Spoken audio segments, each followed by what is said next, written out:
Thank God it's Friday.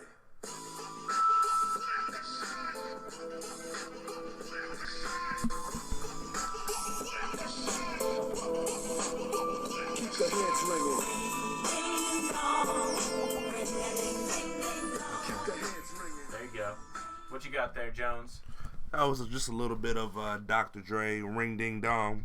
Keep the heads ringing. Dre came out with something new, didn't he? Like just recently. He did. He's getting a lot of, good reviews, just like the Out of Compton movie. I haven't seen it yet, but everybody's telling me it's the bomb. It's been like 14 years since he's been there. Okay, sorry. We had to get going with that. I'm going to go see that movie tomorrow. It's another edition of the Sports Rambling Podcast, formerly known as the Daily Ramble. We'll finally get back to the Daily Ramble once we make it a daily ramble. We have some weird situation where, Kyle, you're out here. We'll introduce ourselves here in a minute, but Kyle's out here near the Travis County Expo Center. Yeah, I work on the east side of Austin, so it's kind of hard for these boys to get out here in my house sometimes. I'm Carl Schoening. I'm the one pushing the buttons, putting us live. Kyle. What's going on, y'all? 14 years since he's And been what there. do you got there, Jones? You're the one who's... I'm going to go see that movie. Oh, you got the movie? Yeah, you have the YouTube thing ready to go. You don't do that, Jones. You know what we're saying. He had our YouTube stream going in the background. That's Come on, hilarious. Jones. You know what we're saying. Don't worry, that's happened to me before. Okay, but we're good. So Jones, say what's up. How's everybody doing? You It's just messed Brandon up the whole Jones. sound. Did I mess up the whole sound? No worries, it's funny. I It's apologize. all good. And of course, Blair Williams is here too. Hey, how's it going, everybody? All right. So hey, happy you guys joined us here. We're talking a little NFC South to get this show going. Obviously, we got the Bucks, who are they're kind of the headline because they got the number 1 overall pick. They got famous Jameis Winston. And you know what? I like his number 1 target, Mike Evans. So I think that offense is about to have a big year with 2 young stars. I still think they're going to struggle with their line. They went 2 and 14 last year. Well, you got the number 1 overall pick. You had a pretty terrible record. I'm not saying they're going to be good. I'm just saying they're going to have 2 young stars that'll be impressive, and their offense is going to be better. Well, the best thing going for the Bucks is they're in the NFC South. Anybody has a chance in that division. Jameis Winston, he is a rookie, so he's going to go through his phases where he's turning the ball over. He's going to make rookie mistakes, regardless of how talented he is. But going into year 2 for Lovie Smith, they can't be any worse than they were last year, and it bodes well for them that they're in the NFC South. What do you think about this comparison for Jameis Winston? Seriously. Andrew Luck. No? Y'all not saying No, I just froze up when you said that. I'm not one of these people that it's like I got to compare a black quarterback with a black quarterback. I'll go. I'm not saying it's like that. There's no way I think they both have really good skill sets, and they both get a little lackadaisical every now and again, and they'll throw some picks that they probably shouldn't have. Like, that's the comparison. They're really talented, but they also have their moments where they're not sharp. They're similar. They can both throw the ball down the field. They both have that big arm. And they both can move in the pocket pretty well. That comparison's almost there, but we'll see what Jameis Winston does this year. He has the weapons. We'll just see how that offense grows throughout the season. And you know what? They got to figure some stuff out. They have a few good defensive players, don't they? Their defense isn't, you have a 2-win season, your defense is probably terrible, but they can get something going there. Buccaneers, I think that's one of the teams that you got to have to watch out for to have a turnaround season where, a game under 500 is a step in the right direction if you had the worst record the year before. You know what's interesting? I'm a Cowboys fan, and they did get some defensive players from us. They have some good pieces. They have Henry Mountain, Bruce Carter. Yeah, they have Gerald McCoy from Oklahoma, and they also have Levante David, who's one of the top linebackers in the league. They have some pieces over there, and the coach, Lovie Smith, is known for defense. He'll bring that hard nose. We'll just see how they progress. Well, they're from the same tree. Marinelli actually coached under Lovie Smith in Chicago. So they're going to be running the same scheme. That's why Henry Milton went over to the Bucks and played for the Cowboys, because they played together in Chicago together. So they know how good he is when he's playing in the right scheme. Which is that Tampa 2. That Tampa 2. And like I said, Lovie Smith is too good of a coach for this team to be any worse or the same as they were last year. I think they'll take the, necessary steps to win. Yeah, I think that's going to be an interesting team to watch just because we got Jameis Winston out there and everybody's going to want to see how he does. But at the same time, it's not going to be a fun team necessarily. I want to see the Winston to Mike Evans connection. And that's kind of a fun thing. Mike Evans, he made Johnny Manziel look really good. I think that's a big reason Johnny looked so good, because there were times where he just knew where Mike was going to be and he could just throw it to him. I think Winston's going to have the same opportunities because Mike's about to have a big year. So that's going to be my combo to watch in that division, and that's about it. So like we'll see how that goes. Honestly, that's not going to be a team that makes the playoffs unless, but they can at the same time, because like we talked about, this is a up for so grabs many division. question marks. Yeah, I agree. So we got the Panthers now. Cam Newton got paid this summer. I think it was 5 years, $100 million. Yeah, somewhere around that. He got paid. He got that big money. He got that big money. He kind of has an ankle problem, but Cam, he's Superman. He can do a lot of crazy things. He's built like an NBA small forward, about 5'5", 245. He can move when he's healthy. And I think last year was kind of a rough year, but his potential is there, and he could be one of the best quarterbacks in the league if he puts it all together. I feel like they're going to have like the same struggles as the Buccaneers are going to have.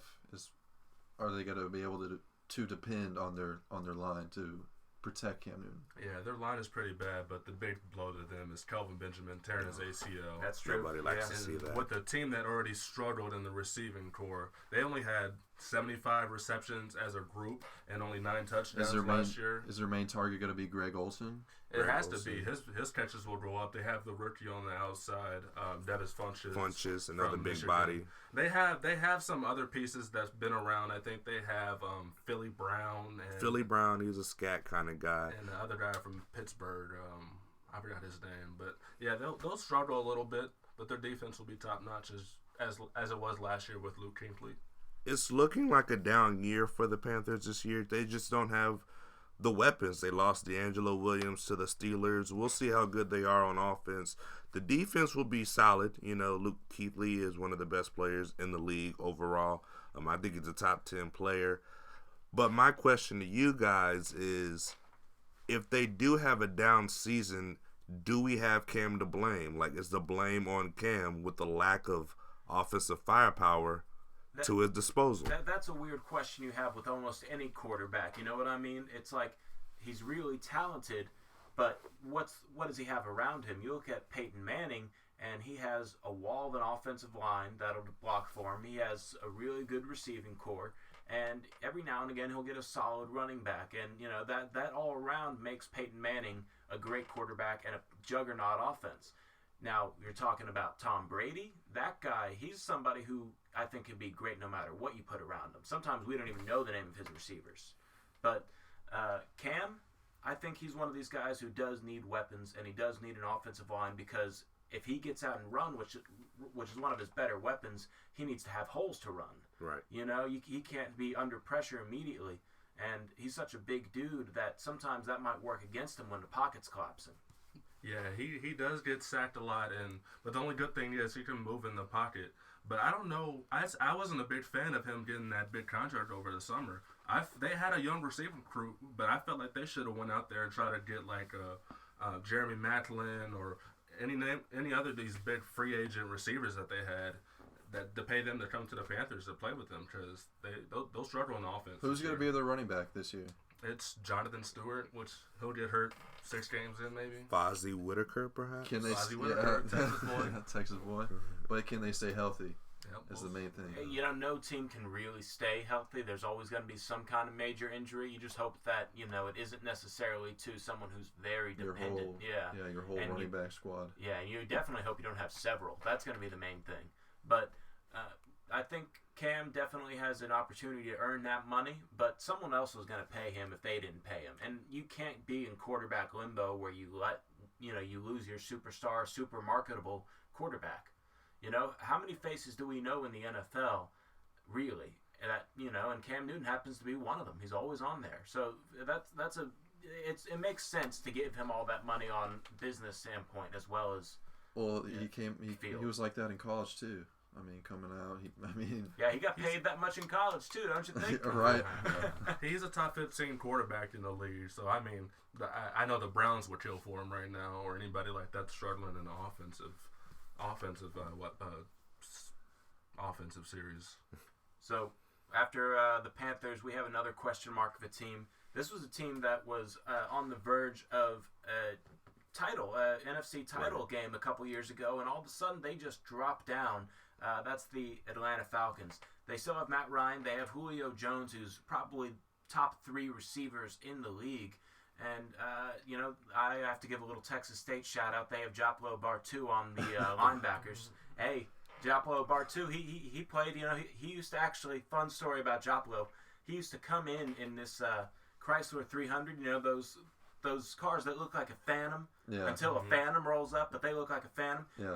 Blaring music. It would wake me up in the middle of the night because we had Daryl Morris, who's also in the NFL, like a door down from me. So yeah, that's a fun story about Jop. But he's working out there, and that's going to be a fun team to really see what happens with them, because if you have Julio Jones on your fantasy squad, as long as he stays healthy, he's going to be a happy producer. I totally agree. Like You you could have said it better. But they did lose their. They do have a new head coach. We'll see where that goes. Dan Quinn, defensive minded from the Seahawks. Well, that was always a question mark. We always knew they had the talent on offense. When you have a Julio Jones, like Carl said, is one of the top receivers in the league. Roddy White, people don't realize he still had 80 catches last year. They're expecting a lot out of Freeman. The question is all about their defense, who was horrible last year. But they got Dan Quinn coming out of the Seattle coaching tree. So they've got a lot of upside on that side of the ball. And as of right now, they're my favorite to come out of this division. You have to give a shout out to Kevin White from TCU, from the Round Rock area. He's with the Falcons now. Yeah, their defense will be better just because of the head coach.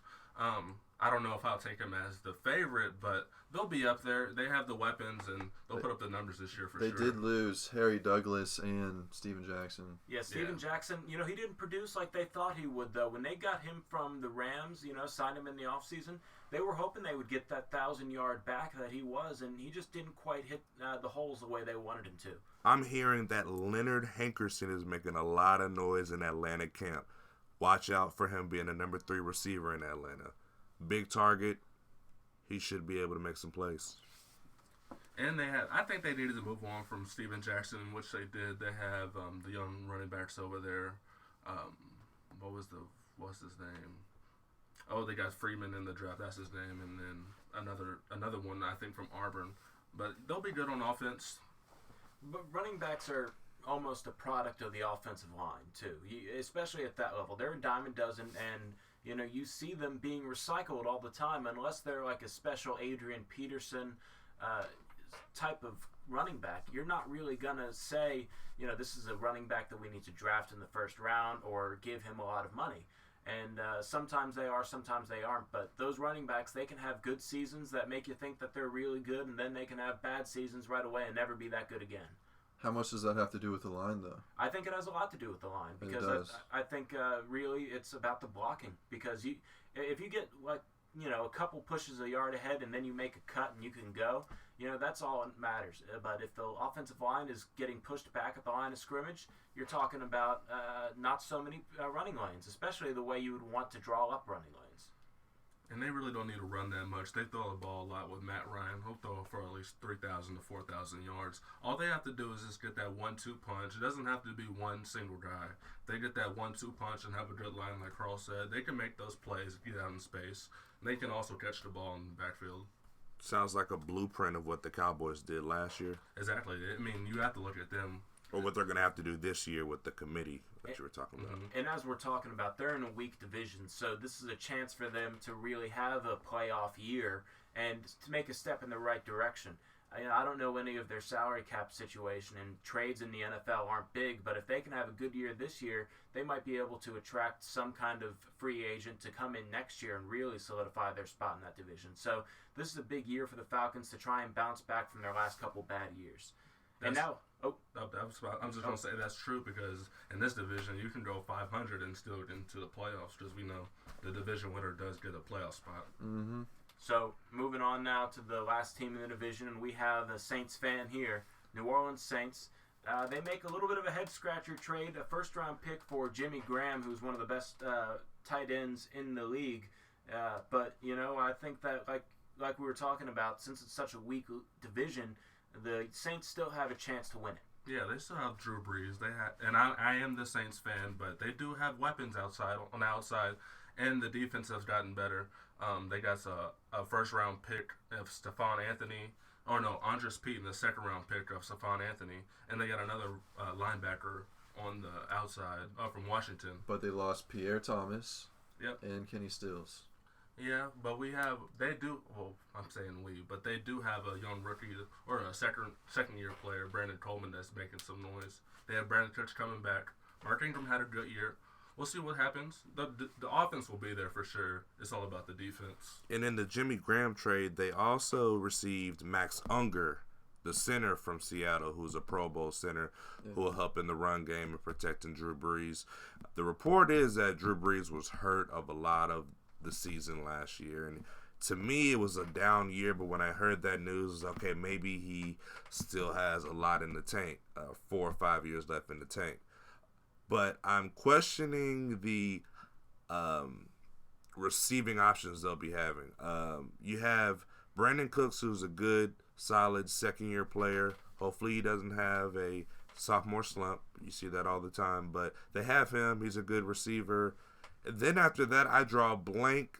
I'm not much of a Saints fan, so could you please point out some guys for me? Watch out for Marcus Colston to have a bounce back I year. apologize. Marcus Colston, he's one of the all-time Saints. Forgot about him. He did have a down year last year. Yeah, just look for him to have a bounce back year.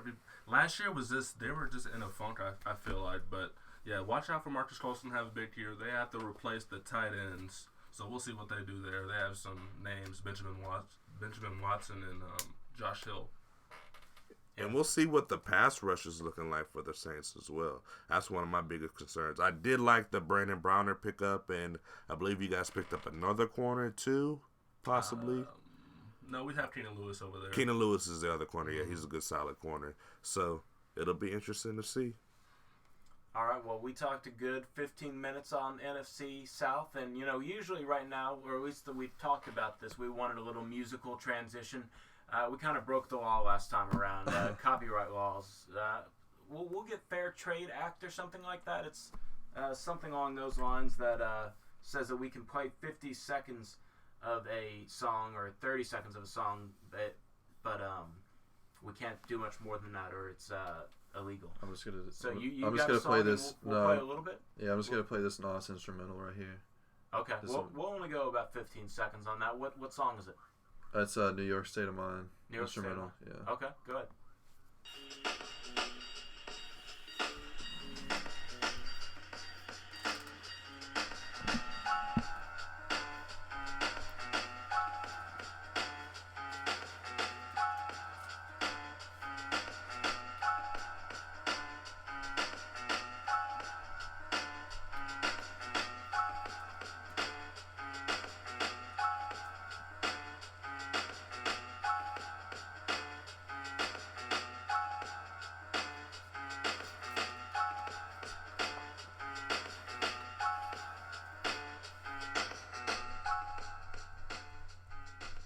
Little Nas.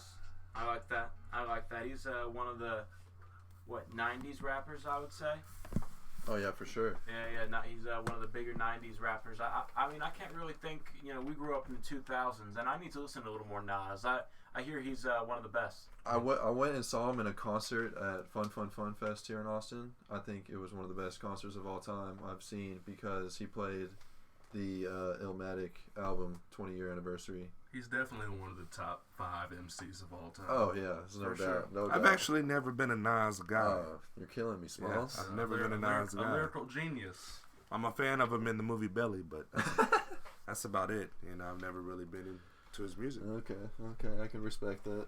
So this topic we got coming up now is something that I don't think I could really talk on too much because I can't really talk too much Texas State. I don't know how many people would be interested in, but Texas college football. You know, we have a few Longhorn fans in here. I'm a Bobcat, you know, and as this map shows, we got A&M, Baylor, TCU, and Tech to talk about. Texas El Paso is on here, jeez, because nobody else is out there in West Texas. You know, I don't think I showed y'all. This is like what I found. I wanted to find something a little like cooler with all the logos. Nice. Oh yeah, that's cool. Nice. I don't think, off the top of my head, I think there are 12 Division I, like FBS bowl eligible schools in the state of Texas. Along 35, there's already, let me think about it, TCU, SMU, anything else in Dallas. Then you go down to North Baylor. Texas. North Texas, you're right, that's 4. Then further down in Austin, that's Texas, University of Texas. Texas State just south of that. And then UT San Antonio, and I think that's 35. Then we have Houston. UT Tyler. No, UT Tyler's not I know. Division I. Come Yeah. on. But UTEP is, and UTEP, Texas Tech. I think that's about all the schools. But yeah, so many schools here. Pan America. They're not I thought they're FBS. D1. They're not not FBS. FBS. They're not. No, they're probably 1AA or Might FCS be- is what it's might be called. right. Yeah, nowadays. Yeah, but you know they're this is a great sport football state or football country, if you'd like to call Texas a country. And we'll start off with the Longhorns because we're broadcasting from Austin. You know, the Longhorns, they're trying to have a culture change here, and we kind of talked about it one of the podcasts recently. But Charlie Strong bringing it around to where he's leaving this where everybody can try and compete for the spot, but he wants the youth movement to take over because none of these seniors have really solidified their spots. So if there's a younger guy who's ready to take, you know, that starting linebacker or starting quarterback or starting receiver spot, he's going to go with the younger guy because if they're comparable, he wants them to be ready for the next year. That says to me, Jones, that basically this year is still a rebuilding year, but he wants these guys to be ready for Texas to get back to being Texas within the next 2 years. Well, when he kicked all those guys off the team, the goal for him was to get the whole team to be his guys that wanted to do what he wanted, follow his rules, his core values. And this is actually the first year to where it's starting to come to form that everybody on the team is down with the Charlie Strong way. We'll see if this is going to progress to a maybe 9, 8. You know, I'm setting the bar at 8, hoping that it can get to 9. But, you know, settling with 8 would be fine with me because it would show some type of improvement. But I'm liking the steps that Charlie Strong's taking this year. I totally agree with you. There's a new receiver core coming out. Freshman, last name is Burt. John Burt, and he's been really playing pretty well from what I've seen, and he's stepping up in the first snaps. First team snaps. First team snaps on offense. One big thing though for them, I've heard that the last few days that they've lost their number 1 and 2 tight end and maybe 3 for the season. Yeah. And so we'll see what they do right there. One of them is an academic thing where he has to retake Take the the ACT, and the next one of those isn't until September 12th.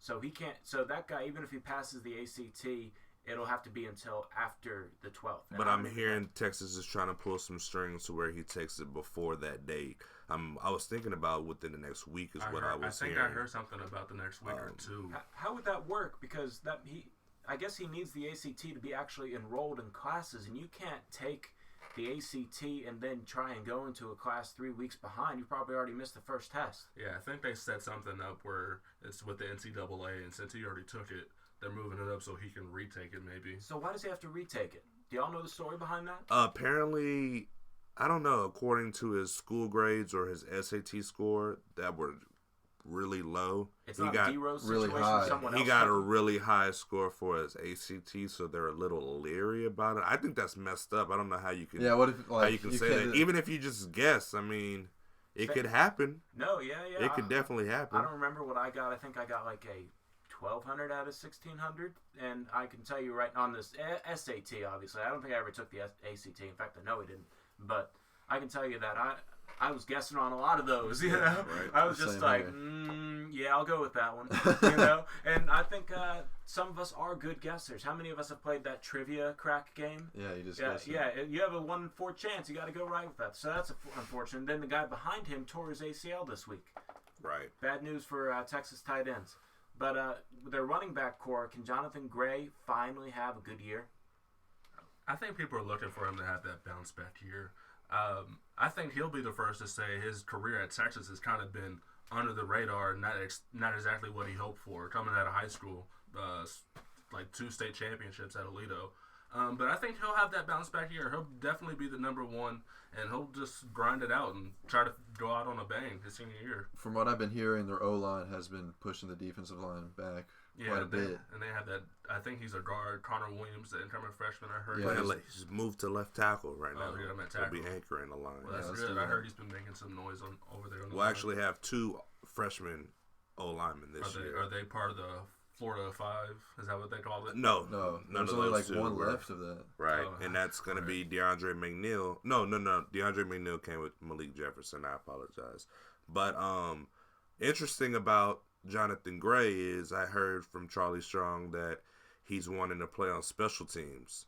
And he doesn't want to return kicks. He doesn't want to return punts. He wants to be on the punt team. So that just goes to show that the Charlie Strong way is working, and apparently now all the guys want to be on the punt team now. So it's a trickle-down effect from the seniors. They have to show the way how to carry themselves and be leaders for the team. I like that. Showing, setting an example, going down there and making a big tackle. I like that. Anything else to add, y'all? Okay, well, how about we talk a little Baylor TCU? They were 2 teams that kind of felt they got left out in the cold in this whole playoff selection committee when Ohio State went in ahead of them. And it turns out that the playoff selection committee made the right choice in putting Ohio State in there. But they danced around that question, who should have gone in. So we'll start off with TCU. They have Boykin coming back at the quarterback position. Trey Boykin, is that his name? Trayvon Boykin. And, he's going to be probably a Heisman candidate this year after the great year last year. I think they have the best chance to get back on top of the Big 12 South. And that's going to be the big question. Who's going to be competing against them? Because Baylor lost their quarterback in Petty. So TCU, they're going to be the school that I think has the best chances to win that part of the conference. I've seen a few different sites that had TCU or Baylor that second best team in the whole country. They'll both be pretty good, but TCU, they're returning at least 7 on offense. They'll still be able to put up big numbers like they did last year. I look for them to have a bounce back year on defense, like a real dominant defensive year like Gary Patterson usually has over there at TCU. But they might struggle with it because they did lose some players last year in defense. And did they change coaches on defense? I don't believe so. Well, I mean, even if they did, Gary Patterson has a real good hand on the defense. And I think they returned 7 on both sides of the ball, defense and offense. But I don't have a computer in front of me to check. Yeah, TCU is my favorite to win the conference. But back to you, Carl. You do remember that we changed to a 10-team league in the Big 12, and that doesn't make sense to me. There are no divisions anymore.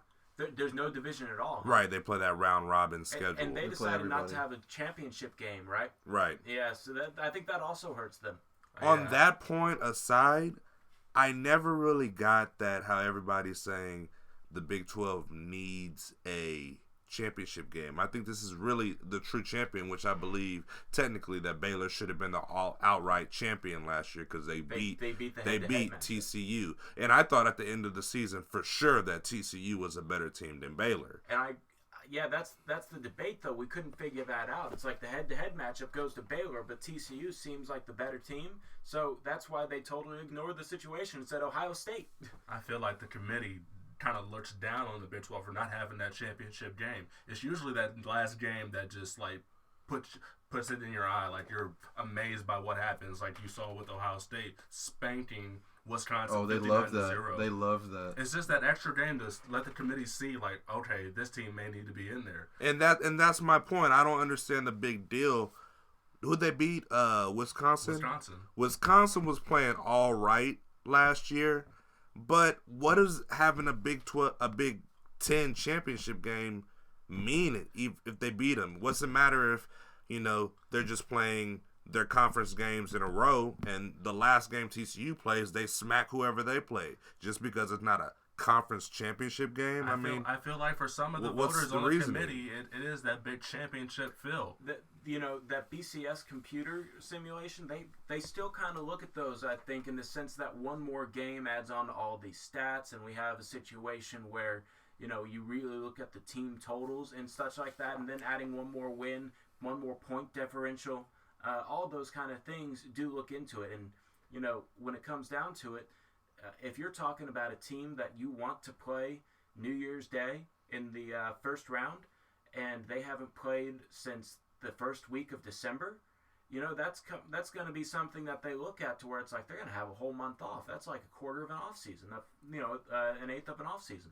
So we have a situation where you have one more game, and that might help them out a little bit because they're still fresher in the mind, as Blair was saying. They're just like in a rhythm. Because you saw that Ohio State brought it into that Alabama game and just took it on to the championship. Y'all remember when Notre Dame went to the national championship and they played Alabama, and they didn't have a conference championship game, obviously, because they were independent. And all of a sudden, they've been off for 44 days before they even play Alabama. You forget how to play football, like full contact football at that point. So I think a championship game helps. Well, it's like muscle memory when you get hit, like on defense. When you hit someone, it's like muscle memory. You want to feel like that feeling every time, like you go in, and Yeah, no, I know what you mean. And that's just a big difference in the college football playoff and the BCS era. The BCS era was good, but the college football playoff have just increased the intensity, and everybody just for real is chasing after one thing, which is a spot in the playoff. So now this even brings us to our next question: can they do maybe 6 teams with a first round bye to the 2 top teams? Like, I'd say every year we're going to have 2 teams that are undeniably 1 and 2, right? I feel like that's fair. Sometimes there's just sometimes a separation between 1 and 2. So, do you think that we should have an 8-team playoff and then make it 3 weeks? Add 3 more games? Everybody, the consumer eye, like everybody who just watches it at home, everybody would want that. But I mean, I like this 4, and this is really competitive. I just want to see it play out. I think for I a like the couple 4 more years. I like the 4 teams right now too. I don't think that there are 8 teams that deserve to be in the playoffs, but I do think there are 6 teams that deserve to be in the playoffs. But that comes down to another thing. It's not fair if someone has a bye week because football is a rough game that adds a lot on wear and tear. So that's going to be. It's continuous when you get 6 teams. It's going to be 6 and 7. Like the 7th team's going to be like, oh, I should have been in that 6 spot. We need to figure out a way to make the Power 5 conferences their own like league, basically, because I don't think it's fair for schools that are like Boise State. You think Boise State would ever have a chance to get into the playoffs? They'd have to go undefeated and have like a big point differential. Yeah. That's pretty much what FBS non-Power 5 conference schools would have to do. So they would have to be consistent over a few years to even get in consideration. Yeah. And I'd have to tell you that, TCU and Baylor, they're probably thinking, geez, if there were 6 teams in the playoffs, both of them probably feel like they could have gone all the way. That's almost the arrogance in sports. You're not going to concede to anybody. You ask someone right now that's a Baylor fan, they're like, of course we were the best team in the nation that year. They kind of didn't prove it. They didn't prove it in the bowl game. Where they blew that bowl game. They're 0-2 in the bowl games. Yeah, exactly. The year before that, losing to UCF. UCF, Blake Bortles. They just can't win the big games. So I think the committee also looks at that too. I don't know. It's a whole lot they look at. So, with no Big 12 championship game again this year, will either TCU or Baylor get in the playoffs? If it depends on the record. If they have one of the undefeated teams, they're definitely getting in there. If it's either Baylor or TCU with the undefeated record, they may get in there, which I think but they both won't have undefeated records. They'll at least have 1 loss each. And Big 12 is one of these conferences that, they were top 3, top 2 conference not too long ago, but all of a sudden they've kind of fallen off. And that's mainly because Texas hasn't been strong. Right. And Oklahoma. They run the conference. When they do well, the conference does well. Exactly. Some people were saying last year, if Texas and Oklahoma were in the same position as Baylor or TCU, One of them would have got in. Exactly, one of them would have got in just because of that name. Yeah. Now there's some small private schools that they're not looking at them so big. Exactly. The only two private schools in the conference are the ones that are the best teams, and they don't have as big a national fan base as Ohio State obviously does, as an Oregon or an Alabama. And or even in Texas. Yeah, well, yeah, Texas. If Texas is 11-1, they make it into the college football playoffs probably more than No doubt. Yeah, no question. It looks a little weird that they're TCU and Baylor are running the Big 12 right now. I hope it's so strange to me, like seeing this happen. Yeah, everybody's used to a number one Texas, number one OU. I grew up in the '90s. I'm just like so used to the domination, and then all of a sudden it's just like, or the 2000s were cold. Yeah, I mean it happened. Yeah, somewhere around 2000. I've told people this. I feel like there's some kind of weird jinx that happened when Colt McCoy wasn't allowed to go back in that game because he wanted to go back in there. I felt that there was some jinx put on Texas when that happened. Yeah, it was all downhill from there the next year. Because you're talking about at the time the all-time winningest quarterback. My I know. I'm sorry. That's a sore topic for you guys, but man. we're talking about the all-time winningest quarterback in college football at the time. At the time, I think Boise State's guy. Kellen Moore. Yeah, he broke it the next year. I want to say, or maybe a few within years the next after. couple of years. But yeah, so that's the situation that Texas is looking at, and that's the situation Big 12 is looking at. They need one of their top two nationwide powers to look really good in order for their conference to be taken seriously. What do y'all think about OU? I don't know what we're gonna. I like the fact they that were really hyped up last year. Baker Mayfield might be the answer over there. They need a guy. So you just put Trevor Knight to the side? Oh yeah, from what I'm hearing, Baker Mayfield is the starter. I haven't heard that. So yeah, that's nice though. He'll be the starter. Like Travis, right? Like Travis, Travis, yeah. I didn't know why he got pulled when he was over at Tech. I never thought that Davis Webb was better than him. He threw a couple picks, but I want to say that was his freshman year. And I thought he got hurt, a couple concussions or something. He got hurt, I want to say, but he came back in, and he got pulled. The last time he was in, he got pulled. But Davis Webb, he also threw some touchdowns, and I think he'll be the starter this year. We'll see what Tech does, too. He's actually in a quarterback battle, I want to say, with the backup. We'll see what Tech does. I feel like they may have like a 7-1 season. 7 win? 7 they wins. They lost. They only won 4 last year, I want to say. Well. Yeah, so never mind. This could be Kingsbury last year. I don't know. They just if he doesn't do well. Didn't they just pay Kingsbury the big contract? I believe. Yeah, but you can still say adios if he doesn't do well. Yeah, and that I got to be honest with you, Mike Leach. He was able to find some magic and get Tech to be really good for those couple years. But like in the 21st century, with all this social media, I feel like you want to go to a place that isn't Lubbock.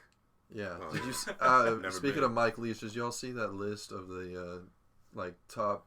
Like in the last 5 years, the top schools with arrests. Yeah, and Washington Mike Leach, State. Washington State, Yeah, 31 in the last 5 years. I don't see how that's possible. And I saw there was about 11 out of the 15 SEC schools were on that list. It was And Florida there was was number top 5, one I think. SEC team. Really? Yeah, That's all crazy. surprise. Florida. Yeah, Urban Meyer. I think Arkansas was in the like top 20 15. alone.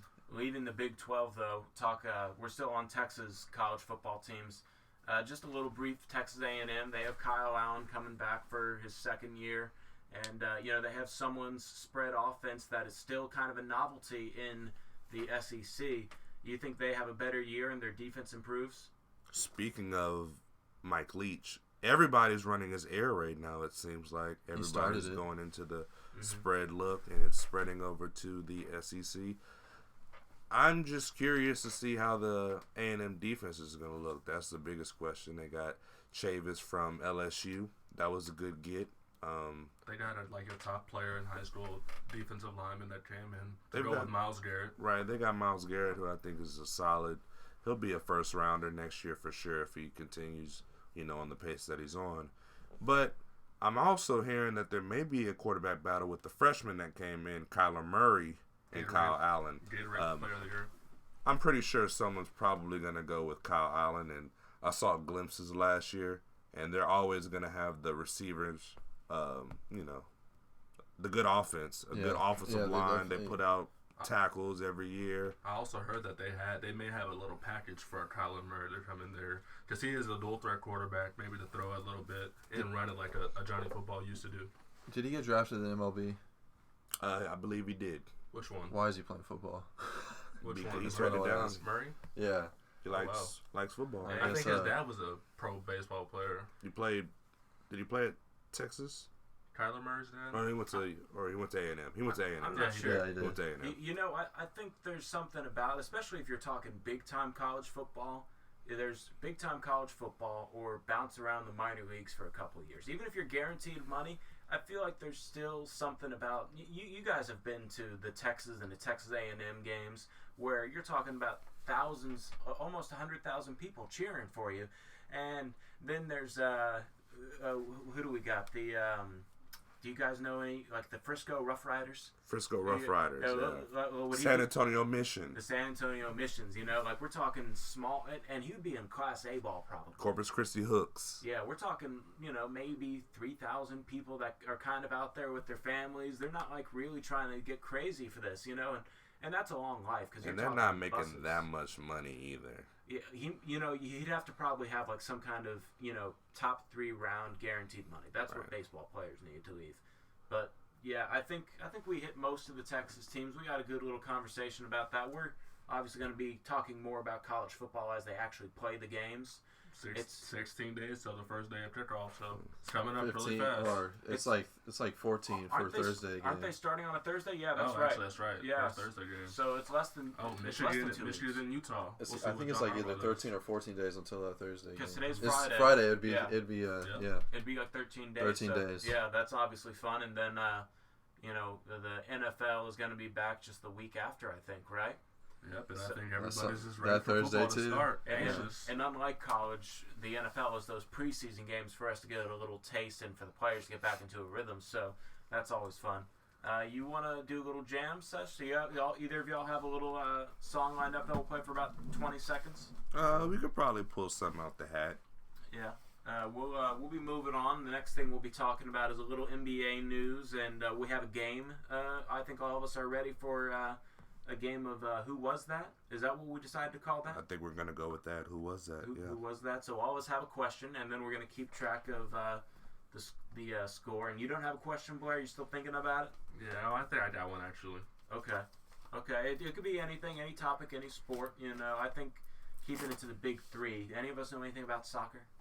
Yeah, I do a little bit. No. Not I would really. guess, Not in the I slightest. guess like Pele, Ronaldo, Messi. Like I would just have to guess. No, I know some players. Ibrahimovic. Ibrahimovic from PSG. Yeah. Yeah, you got something, Jones? What do you got for us? I think it's a little Drake we got here going. Okay, we'll play a little bit because we got in trouble last time, but it's a nice little transition. What's the song called? It is the Hotline Bling. Oh, I like that. That's one of the songs that he dropped on SoundCloud not too long ago. I think that was like released with the Meek diss. Oh yeah, Like I think he- it was. Yeah. Little combo. But I feel like this is a song that I could actually show to my parents. It's like I wouldn't show many songs, but this one I feel like I don't think it has any cursing. All right, you got it going. All right, Hotline Bling.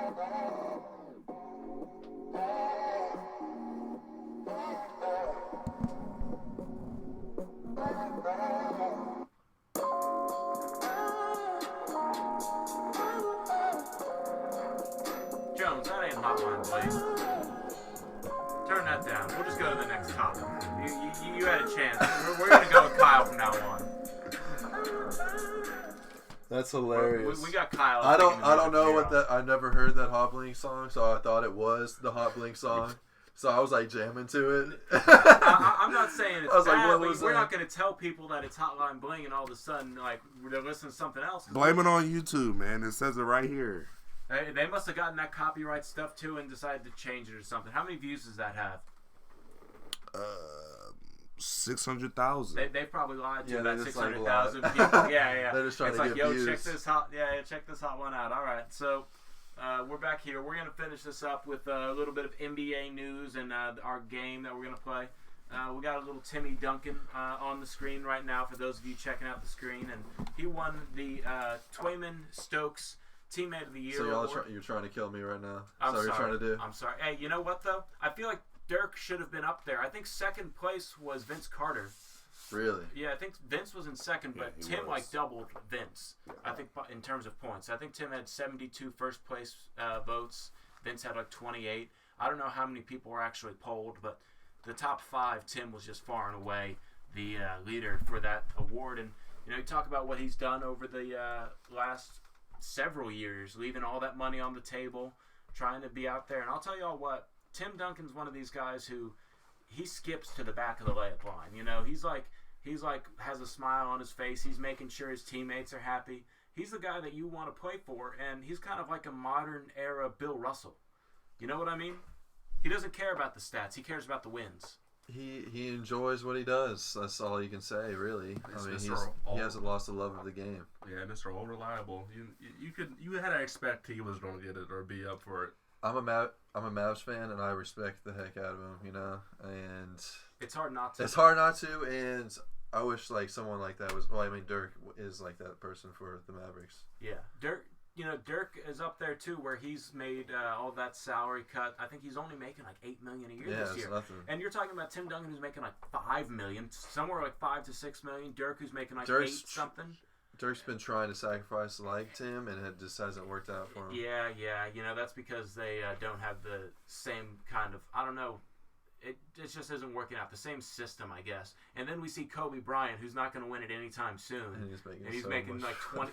Kobe Bryant's the highest paid player in the year of this season with $25 million.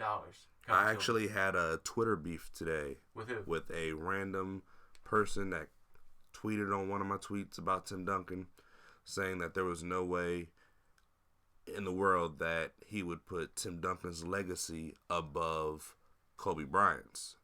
Here's what I got to say to that. Kobe needed Pau Gasol and Shaq. Tim went through an entire rebuild, and he still has that record where he hasn't lost 50 games, except for that one season that was 55 games. In the 66-game shortened lockout season of 2011, they still won 50 games. They were 50-16. Tim Duncan has that record that Magic Johnson was holding for 12 consecutive years. Right. And if it weren't for that 99 season, Tim would have that record way out of sight. And the reason why he's been so competitive is because he's a great teammate. To say that we got that award, it just trickles down to the rest of the organization. Whoever comes on the team, there's always some blow-Joe. Hopefully it's Jimmer Fredette this year. Never know. That comes out of nowhere and just resurrects his career when he comes to the Spurs. And you want to know something? Tim is somebody who's really smart, and he doesn't need to be the guy who takes all the shots. And at this point of his career, he's happy anchoring the defense, being a leader on the court, kind of a coach on the court. He knows that system better than anybody, probably better than any of the coaches. And he's somebody who will really be a guy who I think is considered a dominant force the rest of his career, because he just has an impact on the court. He's always going to get 2 points when you need him to go on the block. He's going to hit some big shots, and he's going to do what the team needs and not force it like Kobe would. I feel like Kobe shot 30-something%. Kobe's field goal percentage was in the 30s last year. Tim would never force up that many shots if he wasn't hitting that many shots. You know what I mean? He would be like, y'all need to shoot. I can't. Right. But that's the difference, and that's why he wins Teammate of the Year, because he wants that. So, what else going on in the NBA? Jonas Valanciunas, 4 years, $64 million. I think he can get up to $70 million with incentives, so that's good. Yeah, he loves this country, staying in Toronto. Well, technically, I mean, the country, but not. That's true. That's true. The North America. Yeah, he loves the continent, I guess, and he loves the league that is a North American league, and he has something where he's a pretty good situation where he's going to be the guy up there with a few other young stars, DeMar DeRozan and Kyle Lowry. I like what they're doing over there. Yeah, that's not a bad team in the East. They just need to stay healthy, and they're probably not going to be better than the Bulls or the Cavs. But if they get hot at the right time in the playoffs, they might be able to knock off one of those two, and hopefully they get in the other side of the bracket where they don't have to worry about one of those two. And you have a good season in the East, like you play the full 82 games, you can win that one seed no matter who you are. Watch out for the Bucks this year. Oh no, I like the Bucks. Jason Kidd had them overachieving, and Jabari Parker's going to be coming back. They picked up Greg Monroe. we'll see how they are defensively, but I like them overall. What else? J.R. Smith re-signed with the Cavs. We don't know any details about that. He just said he was going back, and I don't think anybody knows how long for how much. I don't know how much, but we do know that I think it was 2 years, $10 million. yeah, the Did amount that that he Okay. signed for is less than the amount that he opted out of. He turned down a $6 million option. Yeah, that was a poor move on his So he's part. getting $5 million a year. Yeah, I hope he has a player option in there. All right, so y'all. Loser. Yeah, and that's unfortunate, but you know what? They still need to get Tristan Thompson inked up too. So they'll figure it out. In time, LeBron will make it happen. Thompson wants to be a max player, and he averages 8 and 8. We'll talk about that some other time. Right. All right. So we got that game. Who was that? Or who was that? That's Who it. was that? That is the official All right. name. Jones, you want to start off? You have a question for us? I've got one for you. It's gonna be an NFL question because the NFL season is about to kick off. Okay. Which NFL running back had back-to-back or led the league in rushing in back-to-back seasons in 1999 and 2000? Terrell Davis. No. Got a hint? We'll just get a I mean, I don't know. Kyle, guess from each. I don't know anything off the top of my panelist. head. Yeah. Don't ask me. Still something? Emmitt Smith? Not Emmett. Okay. Let's see. I have no idea. No idea. Okay. No. I'll slim it down to the AFC. Oh, that still doesn't help me. AFC 99 2000. Not too sure. Okay, I'll break We it have a down loser. to a current AFC South team. Eddie George. Nope. No. What do you got, Kyle? You know That was a good this? guess. Good guess. Are we just going to be stumped on this one? I think I'm stumped. Yeah. I get it.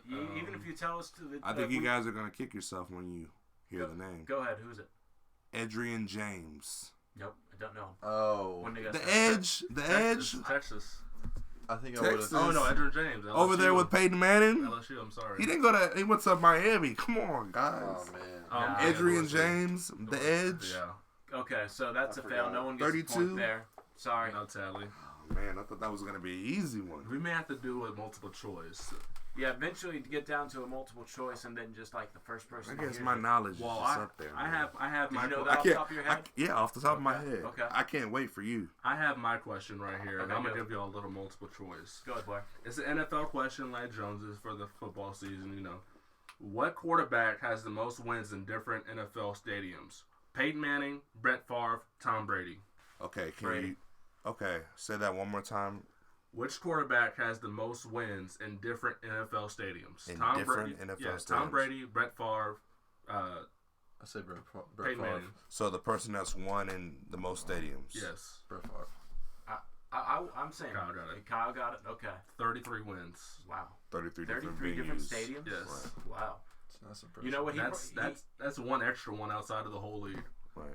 Somebody changed stadiums. I was about to say. I guess I was thinking Brady might have because we have all these new stadiums popping Right. up all over the place. But Favre makes sense because he played in an era that like they were getting rid New of the stadiums, They the were old getting rid of stadiums. the like baseball. You remember the Right. baseball football stadium hybrids that cities were trying to save money on? They just were terrible and ugly looking. And Oakland's trying to get out of one. Right. So, I kind of think that I was thought- too easy because one of y'all would have got it easy because there was only 3 quarterbacks. Yeah, maybe we make the multiple choice if we don't know it. You know what I mean? that'll Like- be the hint. Mhm. Okay, so Kyle, you got one? Yeah, it's also football. It's also football, and my question is, who had the most interceptions in the NFL? Oh, that's Favre. No, not thrown. Like he's gotten interceptions. Ever? Who's made? Ever. the Yeah, most who's made the interceptions. most Okay. interceptions Ever. All time. ever. Sanders, Dion. Ronnie Lott. Mm-mm. Rod Woodson. Close. Okay. Next. Charles Woodson. Well, I mean, like he had the third most. Charles Woodson. Next him. Mm-mm. I'll give you a hint. Is it A? No.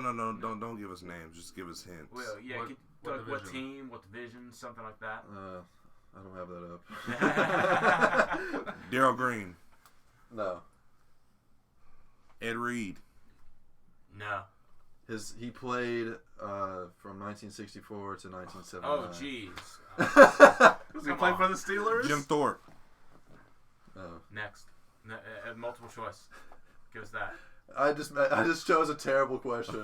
Who is it? This is interesting. Somebody will know this now. They can try and win a bar bet. No one else is going to know Is this. he a Hall of Famer? Paul Krause. Paul Krause. I would never guess that one. I don't know who that is. That's the question I came up with. I'm It's upset like, with myself. I like that though. I know that now. We're a little young to know the 60s through the 70s. I don't know. Paul Krause with 81 interceptions. Wow. Of all That's, time. what was that, 15 years? What year? Man. 60 to 74? 64 14? to 79. Oh, man. And you know they weren't throwing the ball as much as they are Man, now that's either. a lot. Yeah, that's why, because they were throwing interceptions half the time. He must have had a couple True. of games for a year or two. That's probably what it was. Okay, so I got a basketball one. All right, let's do that. And I'll tell you all why after. So, my question is, who has the most minutes per game career in the NBA history? Most minutes per game, NBA history. Kobe. Robert Parrish. No. Wilt Chamberlain. Yep. Wilt Chamberlain would have been 79 today. Right. Yep. R.I.P. There was one season where he averaged 48 and a half minutes per game. And there's only 48 minutes in a game. Yep. He played the entire season. The only reason he didn't play like 8 minutes of it was because he got ejected. All-time leading rebounder, 11-time rebounding champion, 7-time scoring champion, 13-time All-Star, 2-time champion, 4-time MVP. He's one of the few people in the 70s and 60s that came back from, I think it was a torn ACL or some kind of knee injury surgery required. Back then they were just like, well, you're done. Thank you. But he was like, I'm coming back. And he came back that season. So, one of the most determined and dominant athletes of all time. That's the end of mine. So, And we actually have, for the first time, some breaking news. We have a no-hitter going in Houston. you had to say right no-hitter. now. You had to use the words no-hitter. Who is it? Dallas Keuchel? Who's on the Oh, man, I jinxed them. I'm an Astro fan. But it is Fears. They're only 2.5 games And now in it's first. now it's not going to happen because you said something. Mike Fears. We actually Yeah, traded What inning is for it? this guy. It's the 7th. 7? I Top guess of the that's 7th. fair to let us know. But what you do is you just say, all right, we have some breaking news, and the Astros pitcher is pitching really well. That's all you got to say. We know what you mean. You're just not saying it. You know what I mean? Okay. Well, thank y'all. It's the no in sports right there. Yeah. You know what? I don't really believe in it because someone somewhere always is going to be like, yeah, that dude had a no-hitter, and he think still gets a no-hitter. Someone's had to say it. Yeah, It someone happened. had to have said it. So, you can blame yourself for the jinx later on, Jones. Maybe it's and maybe the jinx is when you say it's a jinx. Like, oh, I just jinxed my team. It's definitely And a then- jinx now. It's definitely a jinx now. We've talked about it way too much. Yeah, So it's 100% not going to happen. We'll see. 100%. We'll see. Is that game on? We can bet. We can bet a sandwich too. Jimmy John sandwich. I don't like Jimmy John. Sandwich of your choice. Deal. All right. Well, for Kyle, Jones, Blair, I'm Carl Schoen. Thank you for tuning in. This was Sports Rambling Podcast, and we'll catch you on the next episode. We went a solid hour right there, y'all. 57 minutes. All right. You got a little outro for us there, Kyle? Yeah. Some Arcade Fire, and it's going to be Here Comes the Night. Okay. We'll play a little bit of that. Get it going. Thanks for listening, everybody, and we'll catch you next time.